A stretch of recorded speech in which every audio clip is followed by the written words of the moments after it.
Donc dans la famille Garcia, je veux la maman Val. La maman Val, je l'ai. Super, j'ai les deux mamans. Une famille avec 2 mamans ou encore une famille recomposée ou même monoparentale.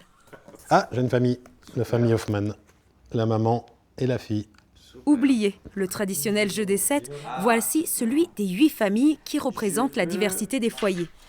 Ce Ligérien d'adoption, créateur et éditeur de jeux depuis 27 ans, a voulu faire une version plus inclusive du jeu de cartes. Avant de confier les dessins à un illustrateur, il a imaginé et composé chaque famille. Ils viennent de ce que j'observe autour de moi. Ces gens que vous connaissez alors ? C'est souvent des gens que je connais. Parfois, j'ai mixé 2 familles que je connais pour rester dans des archétypes. Une première version du jeu avait déjà été créée il y a 15 ans. La nouvelle édition a été adaptée aux nouvelles familles. Ce qui est nouveau dans ce jeu, parce que ça, il n'y avait pas du tout dans la première version, c'est un papa qui est en transition pour devenir femme.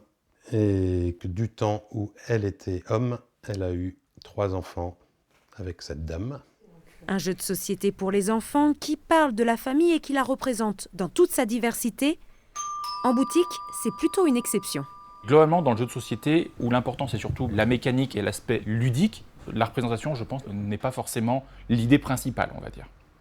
Sauf sur des jeux qui, pour le coup, effectivement, se veulent volontairement inclusifs, représentatifs, et qui, eux, vont mettre l'accent dessus. C'est original, c'est aussi pour ça que je dis que c'est vraiment un jeu de niche. Un jeu dont la première édition s'est écoulée à 20 000 exemplaires.